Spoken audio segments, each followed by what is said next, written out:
Good afternoon. I hope you all. Well, good afternoon and welcome back to those of you who are with us this morning. And for those of you who are just joining us, you are in for a wonderful, wonderful experience with our keynote speaker, Dr. Denisha Jones. And welcome to the Center's 18th Annual Conference, Walk the Talk. Our theme today is not one that invites you to just sit and get. Rather, while we come together to hear diverse voices, talk and bridge ideas about equity, there is a great need to take action, to walk the talk. So today, do not relax, rather listen intently, ask questions, think deeply, share and collaborate with others, and make plans to walk the talk. Just a few items. Number one, please mute your microphone until you would like to ask a question or make a comment. You can type your questions into the chat and our host will share those questions with you. But I believe our presenter may also ask you to just unmute and share your questions on the mic as well. It's always more pleasant for presenters when they can see faces as they're sharing and talking with you. So as it's feasible for you, please share your camera.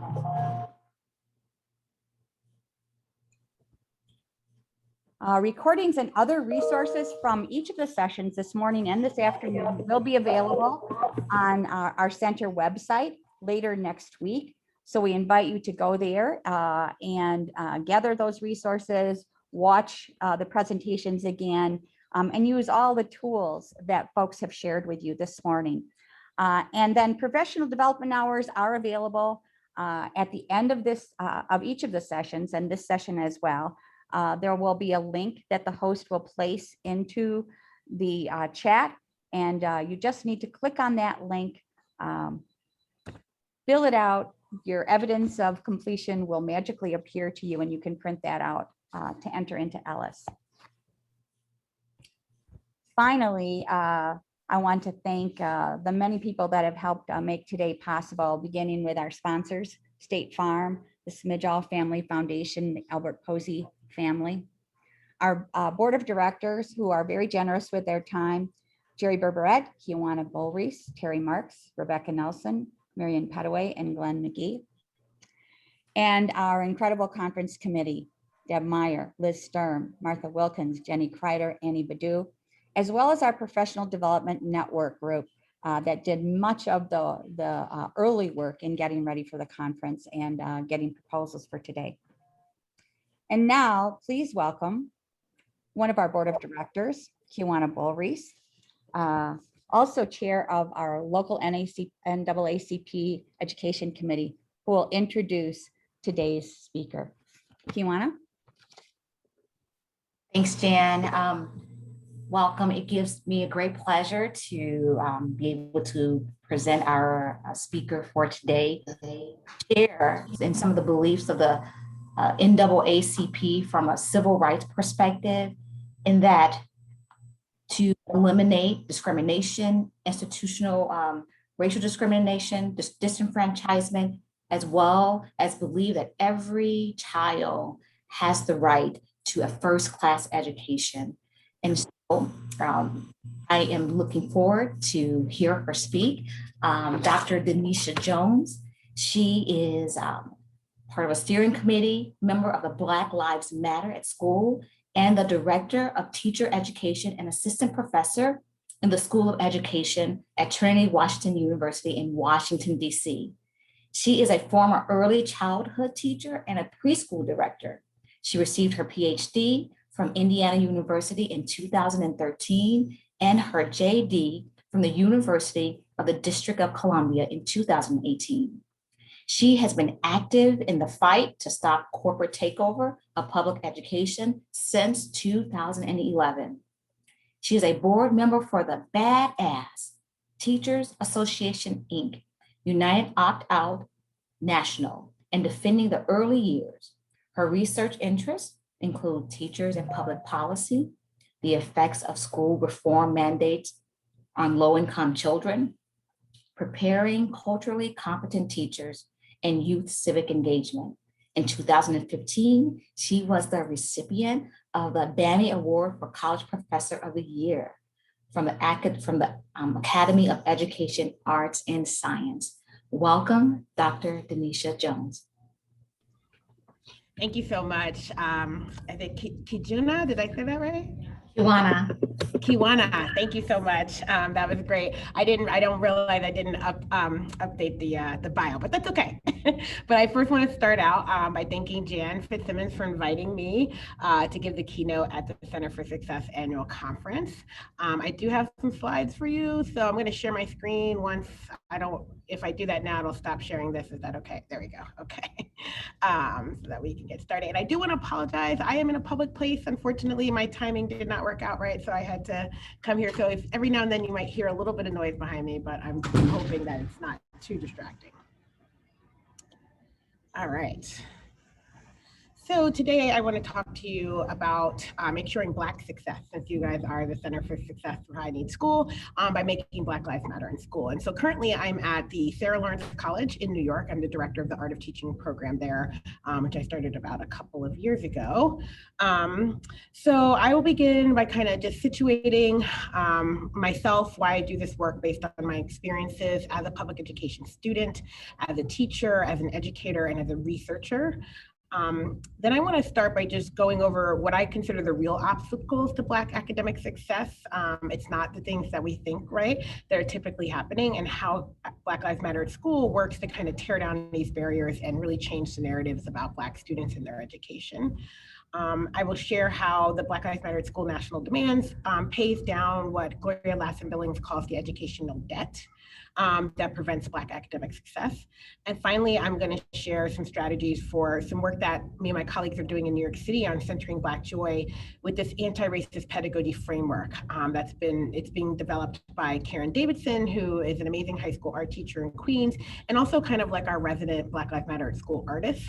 She does a lot of our artwork, which has been great. And then I'll talk about some little resources, and then hopefully have time for Q&A at the end as well too. But yes, feel free to use the chat and introduce yourself.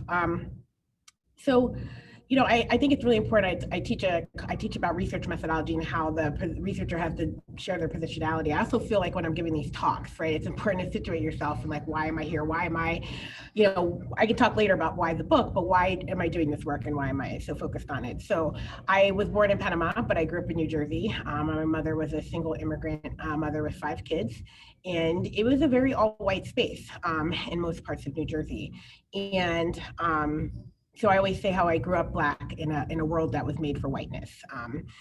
But it's also interesting because my experience is not like others. I had 5 siblings or 4 siblings, there were 5 of us, and I was the only one who had what I call educational dispositions, right? I loved learning to read. I loved school. Obviously I teach at a college. I've been in school for all of my life at some point or another. You don't do all of this if you're not completely in love with education, as I am. And that helped me. That helped me to do well. Teachers, you know, they like that. We're very favorable on people who like being in school settings. So I did well in school. I was, you know, the good student has always been called on, and that was great. But my siblings didn't have those dispositions, and so it was harder for them. But even despite getting good grades and graduating with honors and, you know, on top of my class and all of that, I still never felt included a lot about what was happening in the school, the curriculum, the policies, the practices. I was okay as long as I didn't own up to my Blackness, right? I spent a lot of time I was a colorblind person thinking that if I just didn't talk about my Blackness, no one will notice. And then that proved to be untrue, right? Because white people notice Blackness more than anything else, right? Sometimes. So it took moving to DC, being around my father's side of the family and around predominantly Black spaces for me to kind of shed that ideology. And what I find troubling is that people hear my story and they think, well, this is great, right? You're doing good. You have 2 advanced degrees. You're a writer. You're doing all these things, but I'm the exception, not the rule. And I think people need to remember that, right? And we can't keep expecting expecting to just get by on the exceptions, right? There are Black people that have to be exceptional, right? And we can't just like make it better for everyone else. So it's important that we don't, try and mold the students to fit into the system where they all get to be that one exceptional person. We need to change the system so that more students can feel the success that I felt in school. What do we do with a child who isn't feeling good about reading, right? Isn't feeling good about coming to school? How do we make that school a better place for them as well too? So I invite you to introduce yourself in the chat, your name, your pronouns, where you're from. I don't know if everyone's in the same state. And what role do you have in education? What do you do? And what ages or grades that you work with. So I originally started out in early childhood education with my bachelor's degree, teaching kindergarten in Washington, D.C. Very, very challenging year. So I then went off to grad school, because what do you do when you're not sure what you're doing in your life? You go back to school. And I started teaching college courses, and I really enjoyed doing that. And I also worked in preschool. And so I got a taste of like public school versus preschool life. Ended up leaving there to California, and then directing a preschool at a community college out there before moving back to DC, and pretty much working in higher ed since 2004 at a couple different colleges as well too. And so now I've been doing the teacher education work along with the teacher activism work, and really focusing on the Black Lives Matter at school. So that's great. I'm looking at this. I won't be able to read everything now, but I love seeing all of these things. My pronouns are she, her, hers. I live in New York, which is on the Muncie Lenape lands, but I'm not there right now. Hopefully we'll get there by Sunday. Once it was time to travel, I had a lot of trips to take, but that's me. So thank you for sharing about yourselves in the chat as well. And you can pose questions. It's hard for me to see them when I'm sharing the screen, but I will do my best to catch any questions that are in there as well. Move. All right. So what do framing the idea of what's happening, what's impeding Black academic success, right? There are obstacles, there are longstanding obstacles, many which are intentional. I don't think they're accidental at all, right? And so really addressing those and changing the narrative, because what we mostly think is obstacles to Black academic success are absent Black fathers, single Black mothers, this attitude that Black people don't care about education, all of those things, right? And so those are what we hear, but that's not the truth, right? That's not what's really happening. So I'm going to talk about ongoing threats to Black humanity when we think about childhood and the state of childhood in America. Other types of trauma, I don't know how well informed you are about ACEs and adverse childhood experiences, and that's a very important part, but that focuses on the family, and that allows us to quickly blame Black families for the trauma without thinking about historical trauma, community trauma, and race-based trauma, right? And how they are also hindering Black academic success. And then I want to talk about the education debt, which again comes from the work of Gloria Ladson-Billings. And then this thing that I'm theorizing about the school curriculum and how it should be a mirror or window and a sliding glass door, and how it is not for Black students, right? So, so let's talk about this a little bit. So all of these statistics on the slide that you're looking at now come from the State of America's Children's 2017 report by the Children's Defense Fund. So as an early childhood person, I always think about childhood and the child well-being. And when you look at these statistics every year, it's a shameful state of childhood in this country, right? And these are just some of the highlights, right? These aren't all of them, right? But more than 2 million children live in poverty, which is 1 out of 5. 70% of poor children are, we know, Black, Indigenous, and people of color. And we see the rates here that are very problematic. The lack of health care for children. The idea that we have homeless children in this country is very shocking, but we do, and we have large numbers because we see that women tend to be poor, and having children tends to make them poor and sometimes cause them to be homeless as well too. And the food insecurity that comes along with all of that, right? So I think about this as ongoing threats to Black humanity and how it begins in the early years. Because one of the things that's really like looking at the history of white supremacy and racism is how it tried to deny an existence of the Black humanity, and how that continues to be perpetuated in outcomes like this, right? If we live in a country where we think that it's okay, that we have this type of poverty happening, this type of like access to basic things, then we don't believe in the humanity of those people who don't have these things, right? Like you can't have life, liberty, and the pursuit of happiness, right, if you don't have health and education and safety, right? And so it becomes this this way of just kind of denying the humanities of those people, right? And I'm focusing mainly on Black people, right? But as you'll know, there's some statistics as well on Latinx and Latinx families, Indigenous Americans, and just poverty in general, right? Because white children are poor too, and they also bear the brunt of a society that doesn't believe in the humanity of all people. And so that's something to point out as well. So let's talk a little bit about trauma. I was fortunate when I was at Trinity Washington University that our School of Education decided to become trauma aware and trauma informed, and we did a deep dive into trauma, into ACEs, into bringing it into the work at our schools. And so I've been teaching about trauma and researching about, not doing research myself, but reading the research on trauma and learning from it since about 2016. And I was teaching a program of community education. So with people for, maybe they weren't going to go into teaching, but they might go work in nonprofits around education or do other type of education-based community work. And so we wanted to look at trauma in the community, right? What does that look like? And there's some really great research out there by Building, I think it's called Building Community Resilience, where they look at trauma and adverse childhood experiences at the roots level is more of like the historical trauma. So historical trauma is that intergenerational trauma experienced by specific cultural groups that have a history of being systematically oppressed, right? So we first learn about historical trauma, the research. I mean, there's lots of groups, right? But the Holocaust and Holocaust survivors and how the trauma of that is passed on, right? It could be generationally passed on to other folks. Enslavement, right? It was a very traumatic event. Indian removal in the United States, right? And all of that we're already hearing more and more about, the Indian boarding schools and that sort of thing. And so that historical trauma, that intergenerational trauma that lasts, right? And then it becomes a type of community trauma, right? That impacts the entire community as well. And we see that neighborhoods, right, that are subject to all types of violence and historical harms, they have a high level of community trauma. You know, we hear a lot about, you know, gang violence and shooting in Chicago, but we never talk about it in the form of trauma, right? That's traumatic for everyone who lives there and experiences it, from everyone, for the people who feel that they have to solve their disputes with weapons, and the people who are caught in the crossfires, right? That is an ongoing sense of community trauma that we don't really think about it. We just think, oh, though there's those people that right there who don't care about themselves and don't care about their community as well too. And then, you know, racial trauma and race-based traumatic stress, I think it's not something, we don't really think about that, right? We think of racism as individual acts of meanness, and we maybe think about systems and structural racism, but do we think about racial trauma, right? That the experience of living with racism and discrimination is a form of traumatic stress and trauma, and can cause children who are experiencing it and learners, right, it can impede their academic progress, right? Where we know about the impact of trauma and traumatic stress is that it makes it hard for you to learn and feel safe and respond in normal ways, because your body's overpumped with cortisol and other things that are making you stay in fight and flight mode, right? And so that's the same thing to think about racial trauma and traumatic stress as well too.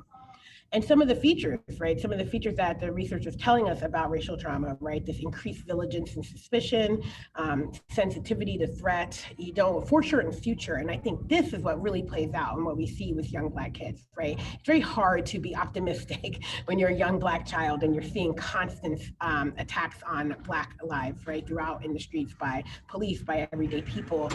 How do you then see yourself in the future? How do you see a window where you belong and that you're going to do well? And then the impact that has on your education as well too. And then it's worsened over time. There's also the adverse childhood experience, right? There are multiple families across the country, poor, rich families, Black, white, everything in between, that experience the 10 adverse childhood experiences, right? Sexual abuse, emotional abuse, neglect, physical abuse, parents are divorced, violence in the home, typically against the mother, incarceration of one parent, drug abuse, mental illness, right? Those are other factors, right, too, that can also be a part of this family. But I think what we miss is thinking about the other types of trauma that are not just caused in the family, but caused from the community, come collectively from history, and impact those children and their families' ability to care for them in many ways.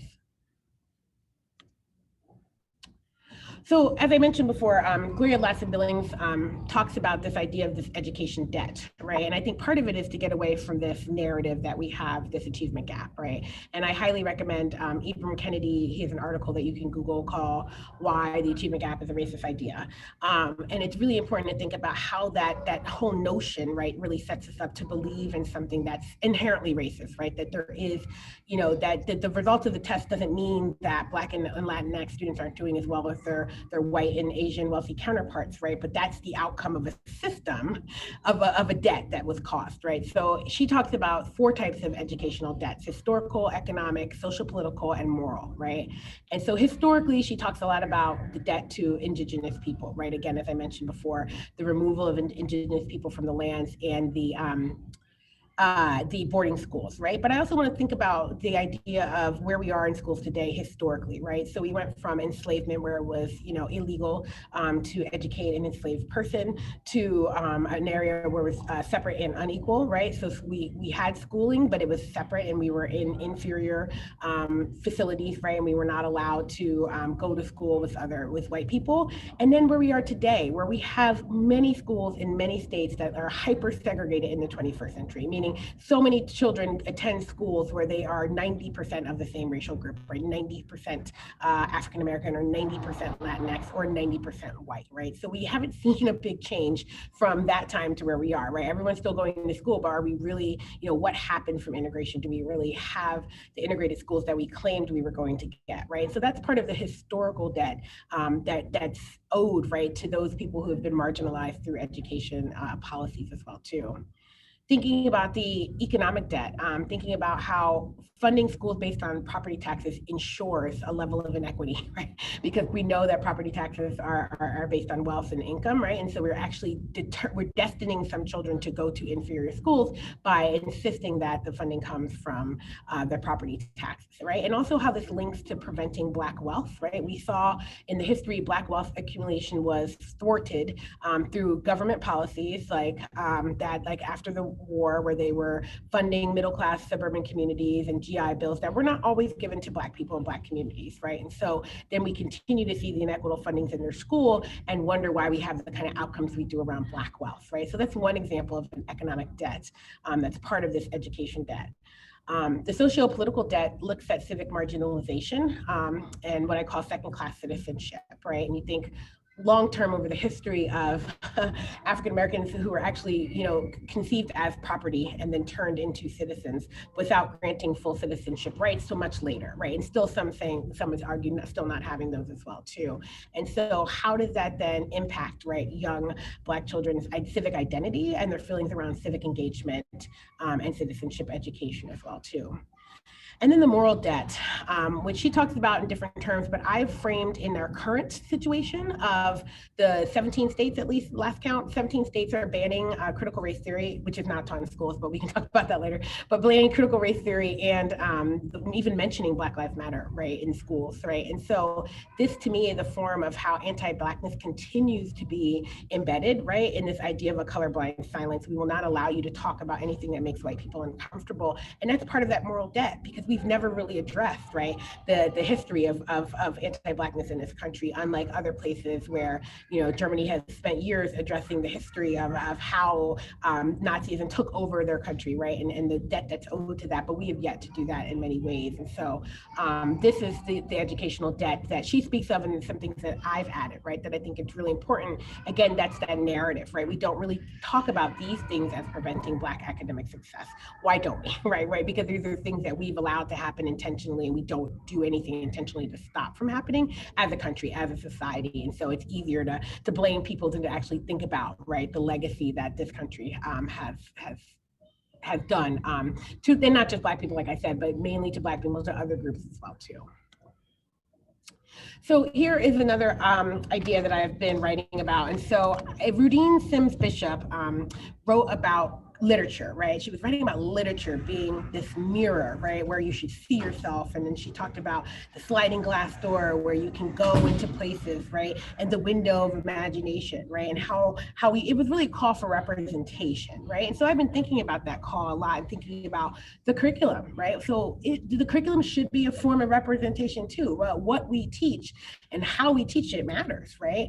So as a mirror, the curriculum should center every child. You should be able to look into that curriculum and see yourself as worthy of being there, as entitled to this space, right? But often, as we know from all of the research on the curriculum in the country, whether it's multicultural curriculums or other thing, is that actually the Blackness is not there in the reflection, right? It's not centered. It's not, and it's more about trying to assimilate children into this vision that's not Black, right? That's what a schooling is doing a lot of times through the explicit and implicit curriculums as well too.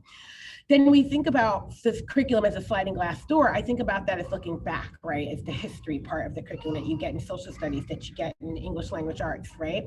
And that curriculum, when you look in that sliding glass door, it should show you your ancestors, your lineage in a way that makes you feel like your people have done something to this great country, right? That you are part of this, right?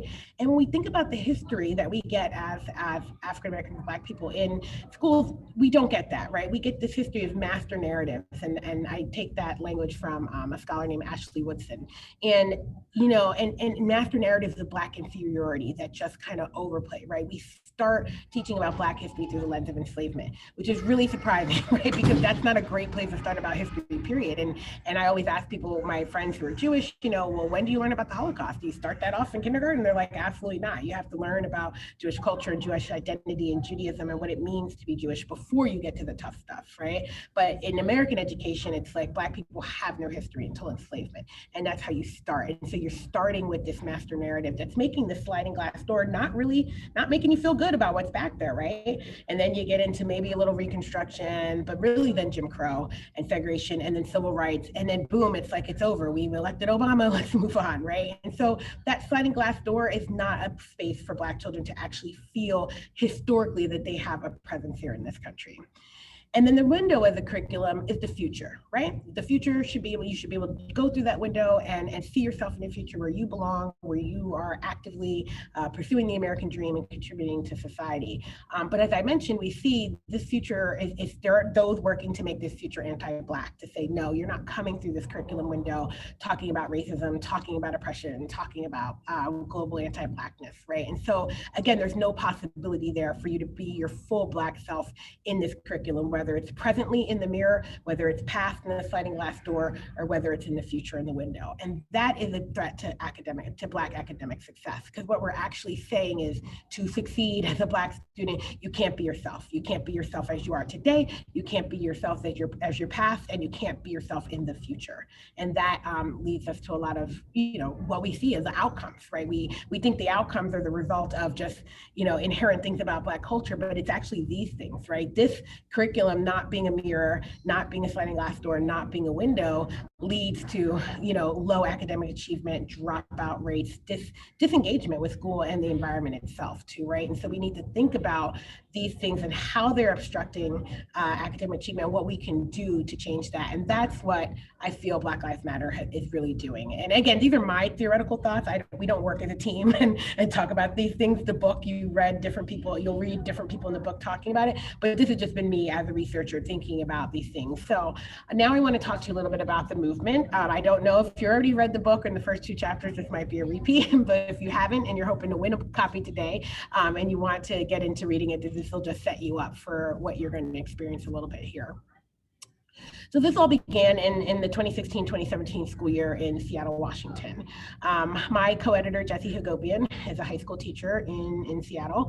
And there was an elementary school that a colleague of his and ours, his name is Wayne Au, his son goes to John Muir Elementary School in Seattle.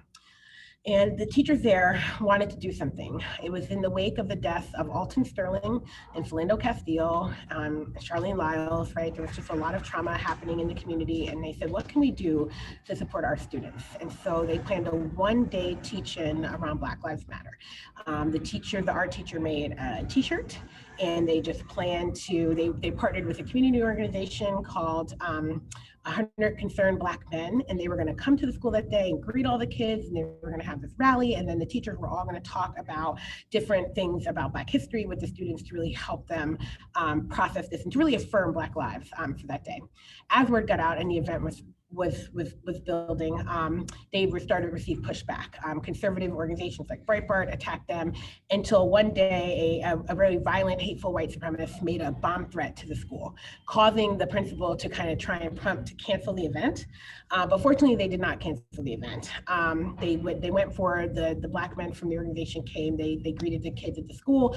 The teachers wore the shirt and they had their day of solidarity. And for that one day, Black Lives Matter did in that school. The Seattle then went forward later in the school year to get the entire Seattle Education Association to endorse the Black Lives Matter Day of Solidarity, and so that expanded it from the school to most of Seattle as well too. And then Philadelphia did something amazing. So the Working Educators Caucus is a caucus of the U of T, I think, or PFT in Pennsylvania, Philadelphia. And I had been following them for a while, and one day they just released this post, and it was just a Google Doc, and it said, "This is our Black Lives Matter at School Week of Action." And it was just the best, and it had these principles and these resources, and it was, it took this idea of a one-day week of action that we all heard about in Seattle, and even Rochester did a one-day week of action, right? Rochester, New York, and it took it to the week of action. And what they did, which was super important, was they identified these 13 guiding principles. So at the time, the Global Black Lives Matter Movement Network had a statement that was like, what this we believe, and it was these 13 things. And they decided to tie it to that so that it was grounded in what I call Black cultural knowledge, contemporary Black cultural knowledge, right? As a way of making this stick as a curriculum, right? As a project. It's not just something like, oh, we love all Black people, right? But these ideals, what are the ideals that we can teach people? And especially because the movement was always under attack, right? From people who didn't understand what Black Lives Matter meant, we thought it was really important to connect to those principles. And I'm so grateful for the work of Tamara Anderson and her other colleagues in Philadelphia who decided to make that happen, because it's the principles that really draw me and some other folks to this work as well too. And so I reached out to them and asked if they would present at the Free Mind, Free People conference in 2017. It was in Baltimore, and I was on the workshops committee. And so they came and did this workshop about it, and we kind of were like, anybody who wants to do this, let's sign this piece of paper and let's just start doing this, right? So it was very grassroots. There were other events that happened that summer. There was the Ferguson uprisings, and so people were there and they heard about it, right? And they were like, oh, I hear there's some educators and they're doing this thing called Black Lives Matter at School, let's get on it. And then, using Google Groups, and before everybody was on Zoom, using Zoom, we just started meeting that first year in September in 2018, and then planning for the week of action. We moved it, so we made a few changes nationally than what Philadelphia did. We moved it to the first week in February. So it's always going to be the first week in February. It's always going to begin on the first Monday in February so that we have the full week. And then we started to create national demands as well too. But we stuck to the idea of this curriculum built around these guiding principles as well too. And after that first year, we had, if it's 20 cities here, I think we list maybe 20 to 30 cities across the country that participated in that first year doing the week of action. And again, it's just teachers meeting weekly to think about the different events they want to do.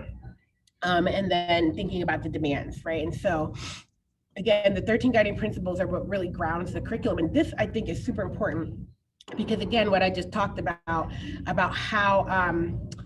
how Black history is taught in schools and how it's damaging, right? And so how important it is to have things like empathy and loving engagement and Black families and Black villages and Black women, and right, how we need that kind of context, especially in the early years, as I mentioned, being an early childhood person, right? Before we get into the deep American history, like we have to remember that enslavement is American history, it's not just Black history, right? But how do we uplift and center Black joy? And we do that through these 13 guiding principles. And so I always find it funny when someone's like, oh, you're teaching hate. I don't see hate right here, right? I see some really awesome principles that I think are really pushing us forward, right? And that's another thing is that these are not like, there's still some generational issues here, right? Like we have principles like career affirming and transgender affirming, which wasn't part of like a 70s radical Black education movement, right? And that's part of that. It's part of like changing that history and saying, yes, back in the days of the civil rights movements, we weren't doing those things, but we are now, and we're going to have those things as well too. And then, as I mentioned, we have the national demands. We started with 3 and then added the last one as well too. And so this is when I want to talk about a little bit about paying down that educational debt, right? So thinking about all the debts we talked about, and so zero tolerance, as we know, is a policy that keeps that keeps disproportionality discipline happening in schools across the country, where Black kids are maybe 17% of the population, but they're 45% of the suspensions, 45% of the suspensions and expulsions, right? And so we know, even I've written about preschool expulsion, right, which is a horrible phenomenon, right, but happens a lot because most preschools are private entities and they can expel children without having to face any kind of consequences from being funded by the government, right? So our call to end zero tolerance and to mandate restorative justice is paying down that legacy of a debt where schools were not created for Black children, right? We have to remember that always, right? That the institution of education in the United States was never designed for us. It was forced upon them. It was forced to accept us eventually, but it wasn't designed for us. And right, how do we pay down that historical legacy, right? We stop doing zero tolerance and we bring in restorative justice and we try and eliminate punitive discipline, right? Because it doesn't really help our students or any students do well. Thinking about that curriculum and how the mirror isn't centering Blackness and how the history isn't supporting Black identity development, right? Mandating Black history and ethnic studies, right? That's a demand that pays down that debt as well too. Thinking about how can we ensure that Black children, all children actually, not just Black children, but all children are learning about different histories, right? It's important to learn American history. We've all learned it. There's lots of great things to learn. I think there's lots of great things we're not learning about American history that we should learn about certain people, but we also have to think about what does that mean about other histories that are routinely not included, right? And how do we teach from a strengths-based perspective those histories? And the research is clear, right? There's been lots of research on ethnic studies out of Arizona. And I mean, one of the reasons why it was so threatened, right, was that it was doing so well, right? You saw all of a sudden these Mexican-American students increasing graduation rates and increasing college going rates, right? And so that's the goal of all of this, right? Is that when you teach young people a history that centers them in the present, that gives them a history to look up to and a future to believe in, they do well in school. Hire more Black teachers. That's another demand that we feel pays down this educational debt. Thinking about the history of the segregated schools, which I mentioned earlier, you know, they were segregated and they were inferior, right? But the teachers were great. The teachers were amazing, Black, mainly women, right, who were part of the community, who loved these students and wanted them to succeed. And through integration, unfortunately, most of them are fired, right? And so that's a history that Vanessa Fiddle Walker talks about in her research on what happened, right, to those Black schools. And so the unions at the time, oh, come over, Black teachers, join the white teachers union, and we'll take care of you. That's not exactly what happened, right? Most of them are fired. And so in essence, for integration, we turned over our Black children to a hostile white teaching force, right? And that has always been problematic for us as a community. And so the idea that we have to hire more Black teachers is super important to the children, to all children, right? And it's, again, all children need to have Black teachers. Black people work at schools, but think about how many of them are actual educators, right? I ask most people to think about your school. Oh yeah, we have Black people at school. What role are they in? They're cafeteria workers, they're secretary, they're administration, right? How many of them are actual educators, or better yet, principals, right? And do children see Black people in positions of leadership at your school? That is super important. And then we added this demand because, as we know, the increase in violence against Black people, be it from the cops that we saw happening in schools, right? In parks and all sorts of things, we thought it was important to highlight the need to have counselors in our schools and not cops. I can't remember the statistics, but most kids go to school that doesn't have a counselor, a social worker, or a nurse, but they have more than one police officer patrolling the building. And we find that to be problematic because the police job are to police, and we don't think children need to be policed, right? Children need to be educated. They need to be in spaces where they're allowed to educate and they're allowed to thrive. And so we've added that demand, and there was a lot of pushback, right? But again, that's paying down that historical debt, right, of how policed Black people are, and making sure that doesn't happen in our schools so that children can go to school and feel safe and be able to thrive. Recently, we've launched into what we call a year of purpose. We always want this to be more than just a week of action. We want the week of action to highlight the work, but we want people to think about this all year long. So we were really excited to come up, and this is all available on our website, which I will put in the chat once I'm done sharing the screen, to think about reflection questions about how you're engaging with the Black community, to think about this work all year long. We've also then mapped out a calendar for thinking about different principles from the 13 guiding principles throughout the different months of the year. So this is, I think this is June. I think this is the last month of school. So I think we're unapologetically Black for the Juneteenth celebration. May was Black Radical Educators Day. And so I think we looked at the principles of intergenerational and maybe something else, right? And so we started in September with some in October as well too. And so it's a really nice way to like think about these throughout the year, think about the demands and think about the relationship that you're having, especially for people who've been doing this work. This is what we wanted the year purpose to lead into, was that you've done multiple weeks of actions and now you kind of already wanted to take it to the next level. And then, we've had a really great year of just supporting the movement. We've had great books out. You've seen, or you're going to see the book that I was fortunate to co-edit. And so I just want to tell you a little bit about how that came about. And so, again, I was, been doing this since the first year, organizing nationally, and was really excited about this work. It was after one of our weeks of action that we had a meeting to hear how it went. We asked everyone to tell us, what happened. I remember there was a big snowstorm that year in Washington State, so their week of action was delayed. And so they were talking about plans for the next week. But just listening to, the teachers in New York City, in Philadelphia, in Howard County, Maryland, in Baltimore, Maryland, in Rhode Island, in Chicago, right, across the country, in LA, in Edmonds, Washington, in Seattle, Washington, hearing them talk about all of the amazing things they were doing, whether it was a movie night or a panel, youth-led panel discussion, or bringing in parents who had went to the same school district, right, years ago to come in and talk about their experience with the kids now. It was just amazing. And it was just happening all over the country. And it was just amazing. So I just reached out to Jesse and said, we need to document this. This work is being done and it's powerful and people need to know. And so he reached out, he suggested we reach out to Haymarket. We sent them a proposal and we got to tell everyone's story. And that's what's super important to us. Yes, I co-edited this book with Jesse Hagopian. This book has over 30 contributors, right? So it's not our story, it's the movement story. And the movement is teachers and educators and parents and students even who are just really committed to this work. And so it's been an honor to get their voices out there, to really highlight what this work is all about so that people can read it, learn about it. And I've just been humbled to the experience of people buying the book and wanting to talk about it and just having this opportunity to kind of keep this work going. So thank you for everyone who's supporting it. And if you're who's going to read it, and I hope that you find it really instrumental in thinking about how you can approach this work as well too.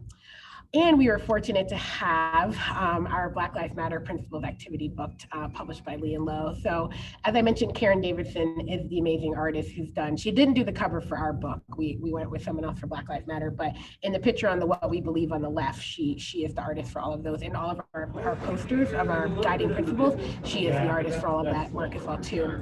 Lelania Garcia is an amazing kindergarten teacher in New York City. And her first thing that she did was take the guiding principles and write them in the child-friendly language, right? How do you talk about diversity and intergenerational and all of this in child-friendly language? So she did that. And for a while, we just made these coloring books and we gave it out as a PDF. You could print it and download it.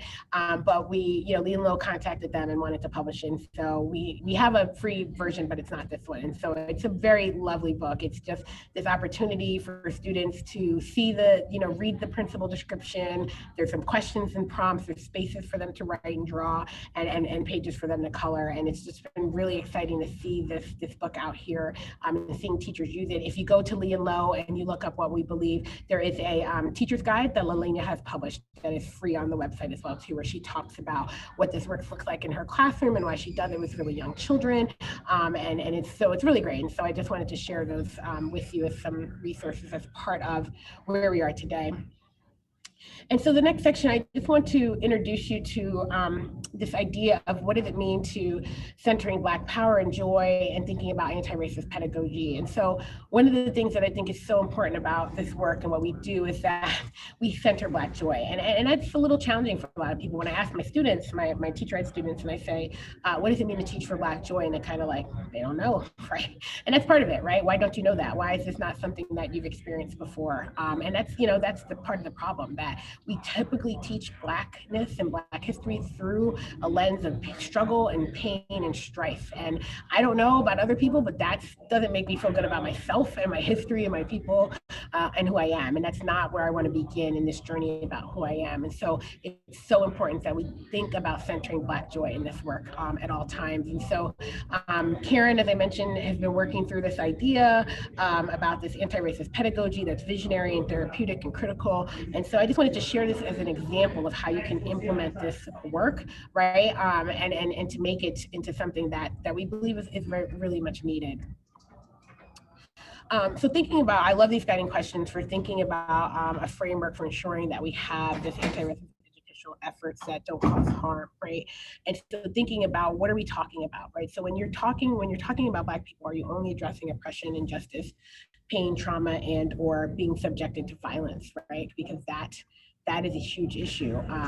And what does it mean, right? What then happens? Those implicit and explicit messages, right? That you're a victim, you're in danger of harm or death, or you're powerless. And I constantly felt that. I hate it when it was time to talk about Black history in school, especially in predominantly white schools, because I was one of the only few Black people. And I really compare it to like how we talked about the women's movement. I felt empowered when we talked about the women's movement. Like I wanted to be part of that, and that was great. Did not feel empowered when we talked about Black history, right? And so why is that? Why do we not empower people in that sense? And so I just think it's really important to keep that in our mind, in our forefront as we're doing this work. I taught kindergarten, and I was appalled that most people for Black History Month thought it was okay to start teaching about enslavement in kindergarten. And they're like, well, what are we going to teach about? That's the problem. There are other things to teach about, right? We don't start from that perspective. And so what I did was I did a unit on the Black inventors, right? There's so many Black inventors. So we talked about what it means to invent something.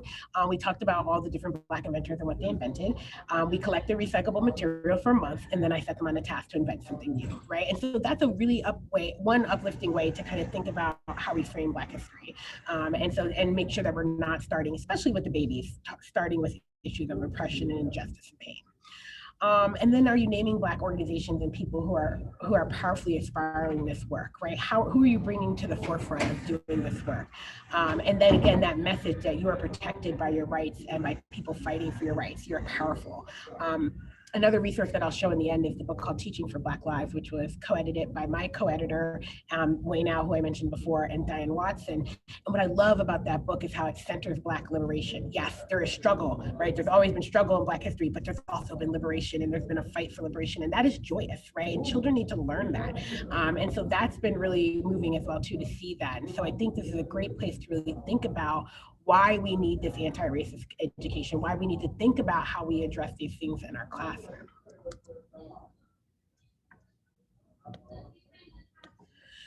And so we talk about the pedagogy. And so Karen's arguing that we really need this anti-racist pedagogy that's visionary, therapeutic, critical, and anti-racist. And again, I'm sharing her words on this, right?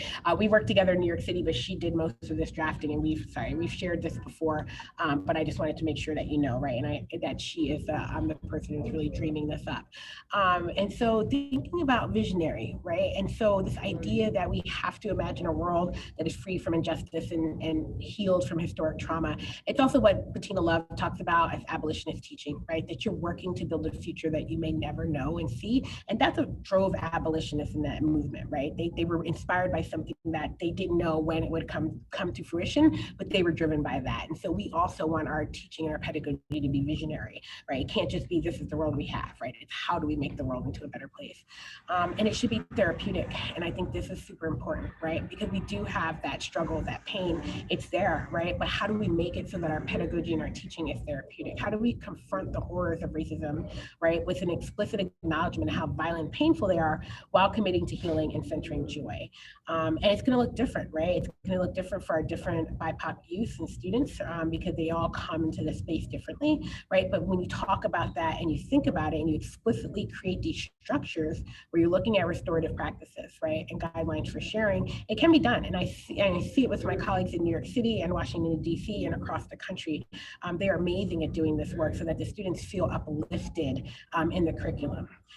We have to be critical in our approach, right? We have to question the dominant ideas and practices that continue to perpetuate all these systems of oppression, right? And get youth to examine them as well. And I'm talking about all levels, right? I think young children can really do this, right? If we give them the space and we believe that they can, that they will. I definitely, our high school students and our middle school students can do it as well too, to really so that they can see the world through this perspective and come away with it with what they need, right? But to understand that there are multiple stories sometimes to be told, and it's our job to kind of think about how do we parse out what matters to us? How do we build upon what we've learned from other people so that we are making the world a better place?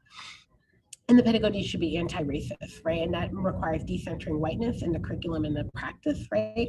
And Karen's a white teacher, I should said that, early on. And so she does this work intentionally in her school in Queens, which is predominantly Latinx and African-American. And so as she, identifying the ways that white supremacy shows up in that space sometimes when you're with students, I think is really important. And to always constantly be challenging ourselves, right? And it's not just, white supremacy shows up for all people, right? I've been studying the white supremacy guidelines framework, and I see that a lot. Like there's one about perfectionism, right? And there's one about objectivity, right? And how that comes up into our work. So it's for everyone to kind of do this internal work and to see how they can make the changes. And then just thinking about dealing with the violence of white supremacy in our schools and how we deal with that, right? And so again, the impacts are going to be different for white students, for our Black, Indigenous, and students of color. And so we have to differentiate our lessons to meet their needs, where they're coming from, their level, the trauma that they bring. But there are some guidelines that we can think about that I wanted to share. Avoid telling our Black students that they already know about how violent, terrorizing white supremacy is, right? Instead, creating lessons that center Black resilience, organizing, joy, and power, and highlights visionary Black folks beyond typical icons of civil rights. That is super important. And that's one thing I loved about this movement, right? How we are really trying to uplift those Black names that we don't know of, right? It's great that we know of Rosa Parks and Martin Luther King and Malcolm X and maybe Harriet Tubman, but who else don't we know about? We don't know about Claudette Colvin, right? Who was kicked off the bus and arrested before Rosa Parks, right? But couldn't become the face of the movement because she was an unwed mother. We don't know about Bayard Rustin, who was a Black gay man who was instrumental in the March on Washington, but was marginalized and pushed to the side because of his queer identity, right? We don't know about William Dorsey Swann, who was a gay enslaved person. Well, he was enslaved and then he was, freed, but living his life as a gay man back then, right? Like, we need to know more about these people and what they did and how we can learn from them and share their histories as well too. Also avoiding discussions of race that present race as only a Black or people of color topic or problem. One of the things I love about my colleague Lelania is she talks about how oppression is bad for everyone, and we really need to get into that. I don't think we're doing enough to show why racism is problematic for white people as well too, and how we need to do that. And so creating lessons and injustice that talk about whiteness explicitly, and then focus on, different types of violence that are harmed against different people and different racial groups as well too. And again, moving away from only addressing the violence of white supremacy, always including something visionary or therapeutic, right? So thinking about lessons that prioritize healing, right, of Black and Indigenous and people of color and white folks from the history of violence that we've been going through. And attacking some of the things that normally come up, like defensiveness, fragility, and privilege, right? How might we move past those things and get to a space where we are centering Black joy and focusing on that. So again, this is just one framework. There are many. I know my colleagues are working on this and others, but I just wanted to present it to you as an option, right? It's something to think about as you move forward in doing your work and how that might guide you. I myself am looking at other ways to think about this work. I'm thinking about cultural citizenship, which is an idea of how different cultural groups and minority groups, assert their citizenship combined with their culture. And so I see the Black Lives Matter Matter is doing that, the principles, right, to really helping students see themselves in that curriculum and that mirror, right, to give them a path that's worthy and of knowing and remembering, and that future, right, where they can shape the world into what it's going to be. And so thinking about that as citizenship education, and we've always had a long history of Black citizenship education, but I think it's waned, right, in different movements. And so is this a way to bring this out, is one way that I'm theorizing about this work as well too. And there are others, right, who are looking at it in different ways. And so that's what I think is really great about this too, is that it's expansive and there's not just one way to envision this work. There's multiple different ways, and we can bring it at multiple different angles that I think will help people as well. So here are just some resources, as I mentioned before. That book, Teaching for Black Lives, is an amazing book. I use it for my diversity class that I teach online still for Howard University. Our Skin is a new children's book, which is just amazing. I only know one of the authors, named Megan Madison, and she's great, but it's two authors and an illustrator, I believe. And it's a great board book for teaching young children about race and racism. I mentioned Bettina Love, We Want to Do More Than Survive, Abolitionist Teaching in the Pursuit of Educational Freedom. Amazing book, highly recommend. And a book that I don't know, this is on a 20th anniversary edition. I don't know if many people are familiar, but I've had it since it was originally published. Why Are All the Black Kids Sitting Together in a Cafeteria by Beverly Daniel Tatum. I think it's so powerful, and I use it in my class on talking about racial identity development, which I think is super important. And it's just, there's a lot of good information there about it, and people are shocked because they don't really learn that. Teachers don't kind of learn that stuff, and that's really important to think about. I've included links to some groups that I think are really important too. Black Lives Matter at School. All of our resources are available on our website. If you haven't been there, please check it out. Under curriculum, you'll find a link to the Google folder for the 2021 curriculum. We'll get 2022 next year. And then all sorts of other resources are also there.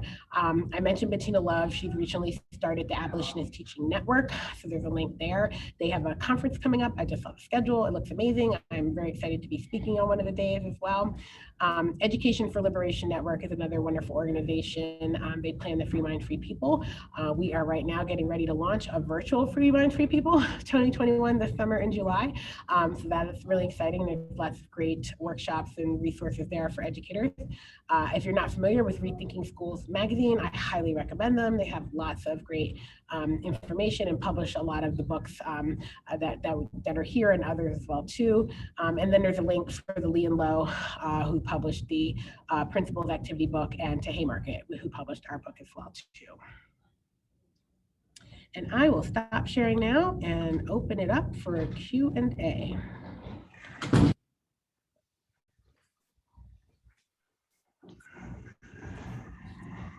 Thank you for putting all those comments in the chat, putting all the links to everything I said. I really appreciate that.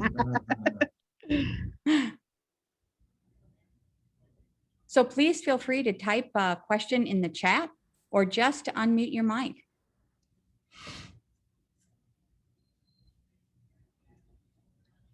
I'm sorry, Angela, I did not see your request to speak more slowly. I wish I could have saw that, because I know I talk really fast, and I usually give my students a lot of opportunities to slow me down, so I apologize. Yeah, hi there. I was just wondering, so as someone who is not necessarily a member of the Black community, what would be the most efficient way to be an ally towards the Black community and support Black Lives Matter? That's a great question. Thank you, Tony. I should say a lot of, it's funny, teachers, the teaching force is 80% white. So we know this, right? So when we show up to organize at Black Lives Matter at School, it's predominantly white teachers. Nationally, at the national steering level has remained all Black, which is just intentional. But like I said, we have a lot of white teachers doing this work. And so that's important too. So I think partly when people reach out and they want to get involved, I think a lot of it is some of that self-work, right? That really needs to start with, like, where are you? I always kind of gauge people to see, like, where are you? Are you still a little colorblind? Are you living in, like, we're all just equal, let's all just get along? Are you aware of what white privilege is and what these things are? Like, kind of where are you on the spectrum? And so a lot of people need to do that kind of self-work to figure out where they are and what they need to learn and where to go, because it matters, right? If you show up to a space that's like some spaces that are like far over here and you're still over here, like that's not gonna, it's gonna be a challenge, right? So thinking about where you are, and it's a spectrum, right, of where we are in this work, and it's continuum that doesn't really end. And then learning as much as you can based on where you are, right? And then also thinking about, I tell people start locally. One of our questions for the year purpose is what is your relationship to the Black community? So thinking about your school, right? If you're working at a school in particular, what's the school's relationship to the Black community outside of housing Black students for 10 hours a day? What's your relationship? Like, what do you do to support them outside of that space, right? And I think that's a novel question for a lot of people because we don't think about that, right? If you're not in school, there are other ways to think about that. But like, what is your relationship to not just Black people in your life, but to the Black community in general? And then thinking about how you can support that in ways that they want to support. I think that becomes a challenge where a lot of us want to rush in and do what we do, but that might not be what they need, right? So showing up in that space and saying, what is it that you need that I can do to support you is really helpful. In DC, we had a really active Black Lives Matter chapter, and there were tons of white people who showed up to the meetings and did the work, and that was really important. There's also groups like Standing Up for Racial Justice or Showing Up for Racial Justice, I think, which is a white-led organization. And there's other ones that do amazing work. There's one called, is it called White something Roundup? Anyway, if you're arguing with a white person, you can tag them in on Facebook and they'll jump in and argue for you. It's like white people showing up to take over the mantra. And that's another good way to like get training and then to help and support. So there are lots of different ways, but I think just really starting with the self and seeing where you're at, and then what tools you need to be able to keep doing this work, because it's a push and pull, right? We have some people who jump all in, and then racial battle fatigue is real. Everybody gets it, white people, Black people, everybody gets it. And so that's important to address as well.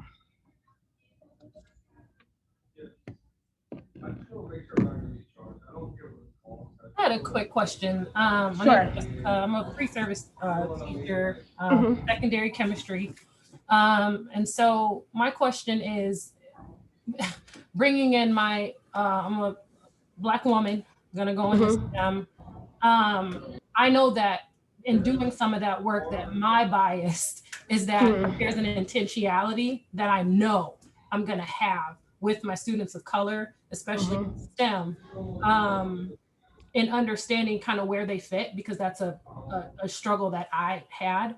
Growing up, working in education on like the development side and seeing how, we use, we're in a diverse school, so we have to make the picture that we're diverse. And, so it's like really trying to understand and let students know where they fit, what it means for them. So I know that I'm gonna go in with an intentionality to teach not only content and chemistry, but also teach the students or the students of color in particular, how they fit and how to navigate the world.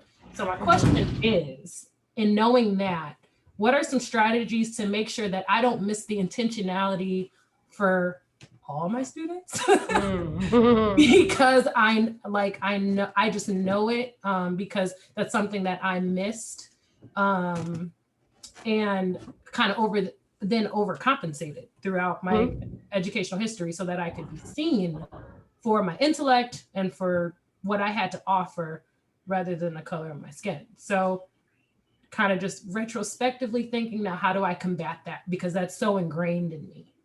So I don't know, that was a lot. I don't know. I know. If my question was clear, but just some strategies to make sure that we're aware of, of how we're using, how we're teaching to all of our students. Yeah.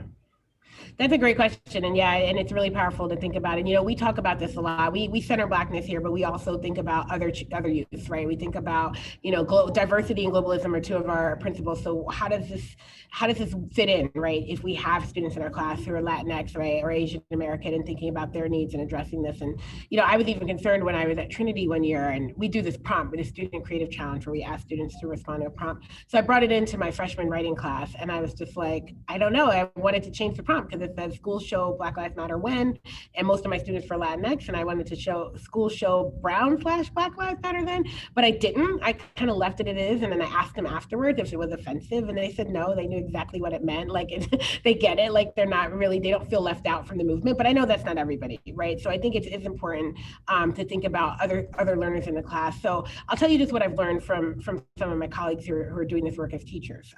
So one, I interviewed some teachers too, because we're writing about this idea of cultural citizenship and how it might tie into the movement. So one teacher was a kindergarten teacher in New York City, and she is a white teacher, and she teaches predominantly white students in Brooklyn. And she talked about the fear she had going in, like saying this, like, oh my God, what's gonna happen if I say Black Lives Matter to 5-year-olds? And you know what the kids say? Duh, right? Like they're 5, like they don't really, like, they're not really challenged by this. So, but she realized how important it was for them to see a white woman saying this, right? Because they're going to, what we forget is that they're gonna move out of our cute little early childhood spaces into this real harsh world, right? And they're gonna hear other white people say things, and they need to know at some point that no, I had a white female teacher who told me these things, who wanted me to believe these things and to understand these things. So that's important to make space, even if you're uncomfortable, right? To speak up and to say it. I had another teacher who's an African-American teacher at a African-American immersion school, teaching 1st grade. She realized that in her 3rd year of doing this, she was stuck around the principles of trans affirming and gender affirming, because she doesn't really know a lot about it, and she just didn't really know what to say. She was kind of hesitant, but she decided this past year to go ahead and to bring those principles up and to talk about them with her students, right, as best she could. And it led to one young boy in her class talking about his older brother, who was Black and gay and in transitioning into being a woman. And that then led him to go home and talk to his brother about the conversation in school. And then the brother talked to the teacher, the older brother, and then he actually visited the students and he talked about what does it mean to be transgender and all that. And it was just a great conversation that it just never would have happened if she'd not taken that leap, right? So this student felt comfortable disclosing something about their family, and then that person became a part of the school. And so I think that's the work, right? That's just an amazing story to see this happen. And then I'll tell you about, another person I interviewed who's a high school music teacher, but he also is like the restorative justice coordinator. And, we asked him, do any of the students like push back around Black Lives Matter? And he says, it's interesting, every year he gets some students who are either Latinx or Asian American, and, they talk about Black Lives Matter and they'll say, well, don't all lives matter? Like they're really trying. So partly it's like setting the foundation in the beginning. He has to really make sure that all his students understand where he's coming from. And one way we do this is we talk about how when you make space to stop the oppression of like the most, not in a contest, but like one of the most oppressed groups, right? Let's say go with Black trans women, right? If you are working here to stop the oppression of Black trans women, guess what? You're stopping the oppression of everyone above that, right? So Black women, Black men, Black people, Latinx people, Asian American people, LGBTQ across the spectrum, right? And so having that talk with the students got them to see, right? We think Black Lives Matter, but what we know is we're undoing oppression for so many people when we say those 3 words, right? That it's inclusive, not exclusive. But you have to have those conversations early on so that the kids understand it, so that they do feel that we're talking about Black Lives Matter, but they know that they are included, right? As a, Puerto Rican or a Dominican student, right? Who's also facing marginalization in different ways, that they're not just gonna uplift Black people and leave them down beside it. It doesn't work that way. Like it really is uplifting all boats type of thing. So he talked about how important it was to have that conversation every year in the beginning so that they work it out. And it actually brings the kids together, because in a lot of those mixed race schools, you have these silos, right? Where the Black students over here, the Latinx students over here, right? And so this way they're actually brought together in that space because they see their histories more intertwined, right? And they understand those movements. And we do our best too to also bring in the diversity of, right, the global Black family, which includes like Caribbean Blacks, right? And all of these other different people, so that's part of the discussion as well. So I don't know if that helps, but those are just 3 examples of how I've heard teachers doing it, and I think it matters. But I think just being intentional that you're thinking about this and you're wanting to do, it shows that you will, but also listening to the students. And I know this is hard sometimes, because I know, kids hear some things and then they want to run off and, apply that label, right? But I think if you start at the beginning and lay the foundation to let them know, right, that you are are wanting to be, whether you want to call yourself an anti-racist educator or a social justice educator, right? That's your intentionality with them, and ask them to give you feedback on that, right? So they understand what it is. They will show up and tell you. They will say, nah, especially with us around the principles, when you start teaching these kids these principles, if you don't live up to them, they will call you out on them, which is a beautiful thing, right? You can't talk about loving engagement and then not engage with them in a loving way, right? They will call you out on what that means. So I think it's important to just set that tone in the beginning and let them give you that feedback on how well you're doing it, right? And you might have a student who'll come to you and say, we're talking about all this, but we're not talking about this issue, right? We're not talking about this, and this is me and my people. How do you bring that in, right? And I think but they need to know they can do that that's a safe space, that you're going to welcome that kind of criticism in the classroom where most people aren't. They're not up to being criticized in the classroom. But we've had students do that in our program. They've called out some of our teachers who've been doing this a long time for not addressing this issue in this way or that way. And so it's good. It's a good feedback. It's a loving engagement. It's how we bring people in and we correct the harms that are happening. And so I hope that helps. Very helpful. Thank you. I love the loving engagement. I like that. Oh yeah, it's so important in our work. Iris, I see your question in the chat. What do you think might be some of the most important things to talk about concerning Black music and culture in an elementary classroom without focusing too much on Black generational trauma? I want to include gospel, spirituals, jazz, blues, and current Black music into my curriculum fully, but do not want to do more harm in teaching it poorly.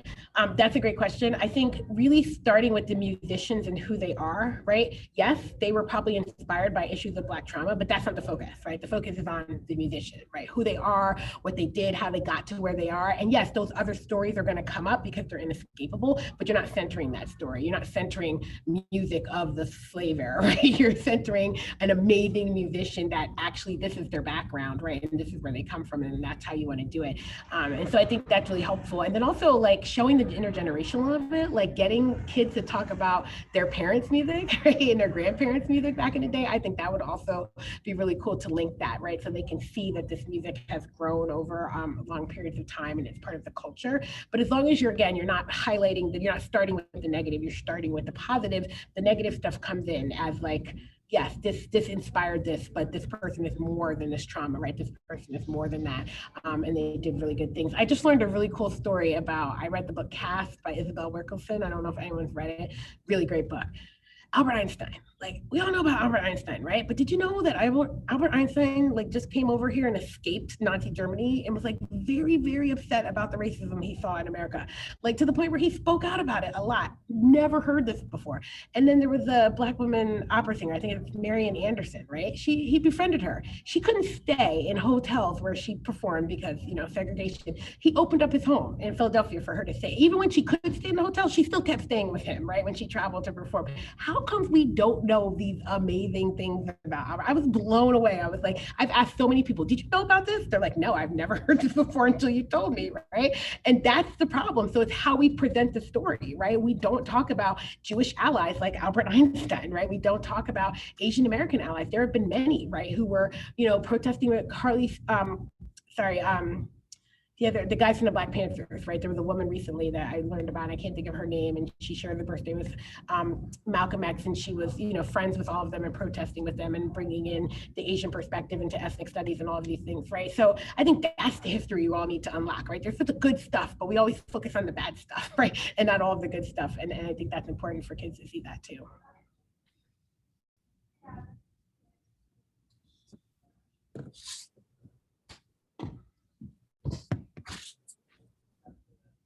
Denisha, can you share the name of that book again? Yes, I'll put it in the chat. Thank you.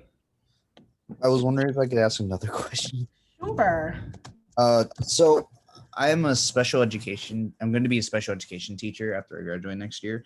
I was wondering about how to implement, the curriculum with Black Lives Matter, especially if I am going to be working with a student who is both Black and has a disability, because these concepts are genuinely difficult to talk about with any student in general, but Yeah, that's a great question. I know a friend, but she does it early childhood, so it's different. She teaches early childhood special education. She really just reads the books and the stories to them because she can't, like you said, get into the principles because this is a group of like severely disabled children, right? So she can't get into it as much as she can. I don't know of other folks who are doing it in special ed, but like for me, I bring it into every different thing, right? I'm teaching college level, so it's different, but it depends on how you're teaching it, how you want to draft it. So one thing I will say is that everybody, even the high school teachers, like using the child-friendly language of the principals. They like using the activity book with the high schoolers. They love it.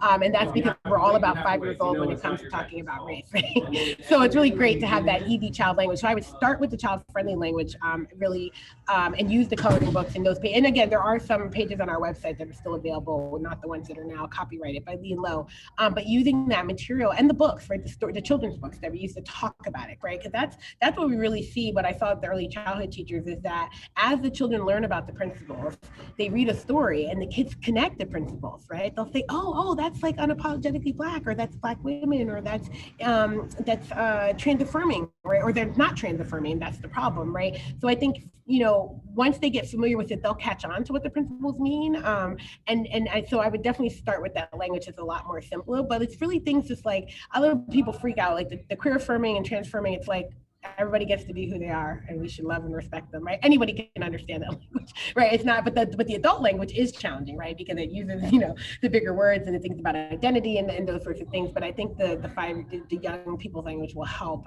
and those materials will help anybody who's struggling to grapple with it.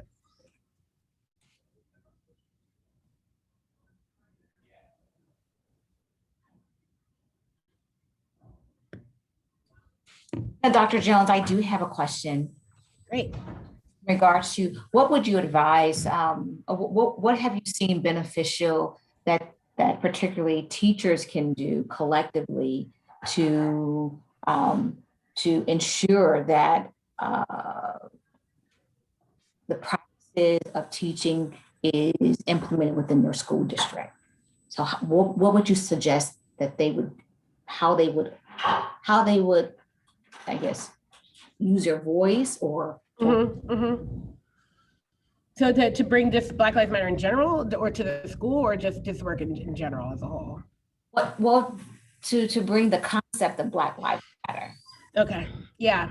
So it's a couple things. I tell teachers one thing. I don't know. It depends on what union you're in. Well, both of the unions have endorsed, but they're slightly different. Are you part of NEA, National Educators Association? NEA union has fully endorsed this every year. So that's a good place to start because you need the cover, right, to do this. So if you are part of NEA, that's great. AFT recently endorsed, but there's been a lot of pushback there. So I'm not sure how well they're going to stand by teachers and how well they're already trying to like change it up and whitewash it. Like, can we not talk about the last demand, or can we not use the word unapologetic when we talk about Black? So that's already problematic, but it's all the locals are different. So teachers should work with other teachers and think about, are they going to get support in their union for doing this? I always tell teachers, if you're by yourself in a school and you want to do this, I always say, okay, first, if you're white or Black, you need to talk to all the other Black people and people of color who work in your school, right? Because you don't want to spring this on them and they don't know what you're talking about. A colleague of mine, that kind of happened. She's in the book, Makai Kellogg. She's a preschool teacher in a private preschool in DC. And most preschool teachers are women of color, right? So it's a little different demographics. But there were these older Black women who didn't understand when she said, I want to do Black Lives Matter at school. She thought they were teaching 3-year-olds about police brutality. And she had every right to think that was wrong, because guess what, that is wrong, right? We would not do that. But she didn't know what Black Lives Matter was. This is not a well-known Black thing that all Black people know about, right? This is a group of Black contemporaries trying to create a movement, right? So there's a generational gap there. So I came in and met with the teachers and met with the director, and we talked about it. And they're like, oh, this is great. Once they read the 13 guiding principles, they're like, yeah, this is wonderful. But they didn't know ahead of time. So always reach out and talk to the people, but get an alliance of people who want to do this. I was working with a school district in New Jersey, not just on this, I mean, doing some anti-racist teaching in general, but they were anticipating pushback, right? So all the ELA and social studies teachers want to do this. They want to read Stamped, the book, the young adult version of Ibram Kennedy's book, but they're afraid that there's going to be pushback. And I said, why don't you do this? Why don't you go get the few Black students in your school, maybe even some of the white students who get it, why don't you get them to get the information, survey them and get that data that people want so much, right? I had another colleague do this. She's like, they don't think racism is an issue in my school. I said, then survey the students and find out. Blew their minds, right? Once you all of a sudden hear from students, but get those students ready to defend to the parents, right? I think when you have these hostile parents and they think this is so wrong, wrong, make them listen to the students. Make the students sit them and tell them what it's like to be in that school day in and day out and not feel valued and not feel special. These parents need to hear this because they don't understand. They don't think it's a problem because it wasn't a problem for them. But if you can look into the face of an 8-year-old telling you how difficult it is to be in that school and to be a part of that curriculum and not care, then you show yourself as the problem, right? So we really need to get, and it makes the student voice visible, right? It allows them to have some agency in this work as well too. So get with some teachers at school, Black parents, right? I have one group, they reached out to Black parents who graduated from the school a long time ago, right? To really show that this was happening back 30 years ago, right? Can you get to your alumni from 30, 20, 15 years ago and talk about, have them come in and talk about their experiences? Again, it sheds a lot of light. Some of these parents who are pushing back, they went to school in that same district 20 years ago and they thought everything was fine because you never asked the Black people who were in your school 20 years ago. Let's get them to come talk about their experiences as well too. And it all of a sudden, right, it starts shifting that conversation as well. And then make a plan, right? Make a plan on what you want to do, decide how big you want to go. You know, we've had some schools, one year the school district was pushing back. So this district went out and worked in the community. They worked with local community organization and did the whole week of action there. And all the youth were able to participate, but it wasn't part of the school, right? Because the school wasn't ready to have it that year, or there are some people there.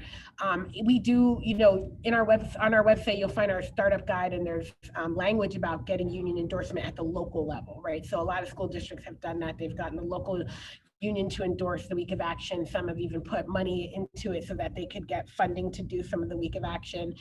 They've gone outside of the schools to do work. They've collaborated across schools in the district, right? So maybe it's a middle school and a high school and elementary school doing stuff. They've let the youth lead. New York City youth are taking over our youth conference day, and that's been really amazing because they can do it. They don't need us. So that's been really, and they're bringing youth across the boroughs, right? So we're seeing that and how important that is too. But yeah, really just getting a small group, a team of people who want to do it, and be prepared. Be prepared for pushback. It is coming. It is going to come all over. Boston 1 year ago, the Boston Teachers Union endorsed, and then the Boston Police Union started attacking them. It's always going to come. I always feel like with the pushback, it's like, I asked people, I said, you have to determine what kind of pushback you're getting. Are you getting the type of people who are just, they don't understand and they're confused and they need more information? Then educate them and help them understand. If you're getting people who are just full on obstructionists, right, that they're just nothing you can say is going to change their mind, then how can you go around them, right? And really thinking about those strategies, because it's going to come, but you really have to know who you're dealing with, right? Right now, I think we have a lot of people who are just scared.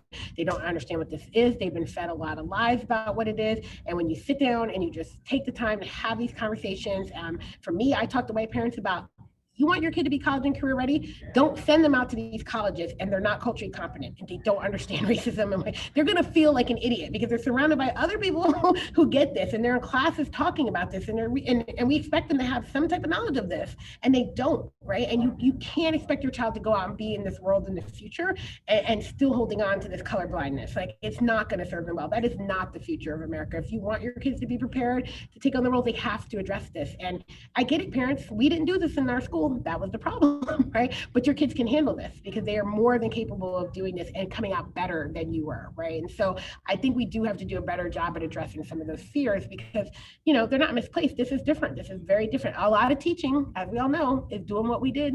We all go back to, oh, what did I do when I was kindergarten? I made the little handprints for my mama. Oh, let's do that. We need to stop doing all that stuff and create new things, right? But that's hard. It's hard for people to think out the box. When you're teaching, you will rely on something that you experience, because that's really intuitive about teaching. So it's important that we think about that as well too. And what are the new experiences? But how do we bring in a new generation of parents, right, into these new experiences so that it's not overwhelming for them, right? We want to do this together. One school, we're working on parent education around the principles too. So that's not just happening in the classroom, but we do workshops with the parents leading up to the week of action. So they know the language that we're using. They know the books that we're talking about. They can get a copy in their home. They can be prepared for the discussion. No parent wants to be blindsided on this, right? And you think about a child who's in school reading about something, they come home and they're like, the first thing they're going to say, well, mommy, isn't that racist? I just learned about this in my classroom, right? And so you want the parents to be prepared about this as well too. Dr. Jones, I love Yes. the list of demands that you all have. Can you speak to some of the actionables that make those demands realized, just kind of as a blueprint and template for us? Sure, I can definitely talk about Seattle a little bit. As I mentioned, Jesse Hagopian is our co-editor there. They actually got the mandate passed for ethnic studies, right, as a graduation requirement in their school district through organizing through the unions as well too. And so, yeah, it's, you know, we struggle with the demands. We want more. It's easy to highlight and teach about the principles. It's harder to get traction on the demands. But you know, a couple years ago, we started saying, let's do a week of, like, during the week of action, let's do like a protest day. You know, February is kind of cold in some places, so not everybody goes out and does that, but that's the idea. And we in New York City have been doing it, and it's been youth led, and it's been taking the demands you know, to the school district, to the district leaders as well too. So there's still a lot more to do around that, but I know we did get that win. It's hard to measure for us. We don't know if there's been an increase in Black teachers, but one way is that we use the demand is that we look when we see that there's something happening against it, right? So when we see Black teachers being fired or something like that, then we can talk about why the demand is important. The other thing is we've had the youth talk about the demands, and that's been really great too. In DC, when I was organizing there before I moved to New York, they did something called an intergenerational dialogue, and it was youth talking, usually in a middle in a circle, and then adults on the outside being quiet and listening, which we need practice with a lot of times. But hearing first we started out, we just put the 4 demands up. It was like a four corners activity, and we sent everyone to an activity to a corner. And I went to the one on hire more Black teachers, and I mean, this is DC, which was affectionately known and still is in a lot of ways as Chocolate City, although now it's like Mocha City, right? But it was a predominantly Black city in America. And you have Black high school students standing there saying how they've not had a Black teacher. I mean, it's just unreal. It's just unreal sometimes to think that that can happen, right? But it does happen in these cities as well too. And why that's important, why that matters to them. And so getting the youth to talk about the demands and present. So in New York City, when we do our rally, we make the youth are the ones who go in and talk to the school board and make the demands. We don't do it ourselves, right? They talk about what those demands mean to them and why they're super important. We also think about collaborating with other groups on the demands, right? Like, you know, police-free schools is happening across the country. What does that look like? We actually intentionally kept Black history and ethnic studies together in that demand because Philadelphia already mandates a Black history graduation course requirement, and we didn't want to only do one. We didn't want one to do it. You know, Black history is ethnic studies, and we know that, right? But we also know the ethnic studies movement is important, and it covers a lot of the historical information we want kids to have. So we partner with the push for ethnic studies in California, the people who are working that movement, to think about how we can work together to make sure that we can advocate for both of those. And it's not, oh, you're getting ethnic studies or Black history, right? No, we want both as well too. So those are just a couple of examples that I have. Yeah, Students Deserve is a great movement in the book. If you've read the youth chapters, and they're doing a lot. We saw a lot happen. We were trying to get the book out, and all these things were happening. COVID was happening, George Floyd was happening. We were trying to add all of these other stories to the book. But you know, Minneapolis, I think there's an interview there with I'm gonna mess up his name. The last name is Janine. I'm blanking on his first name, but he talked about after what happened to the murder of George Floyd, how they're working to get police out of Minneapolis schools. And that was really powerful that we were able to include Nathaniel Janine's chapter as well too.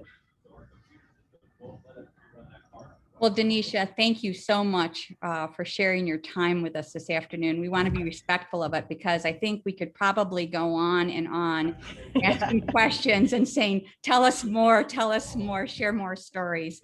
In fact, you have shared so very much with us, and we want to thank you for the transparent and deep thoughtfulness that and passion that is shared, has been shared with us this afternoon in each and every word that you've shared with us this afternoon, but also in your book.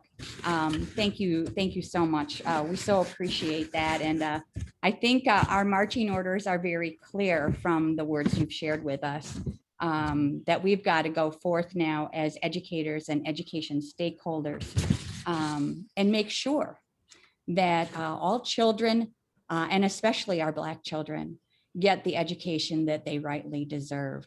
Thank you so much for the leadership you've provided today, and you know, in these past years and moments, and the things that you are doing. We wish you good health, that you can continue this incredible work. Thank you so very much. Thank you so much, Jan, and thank you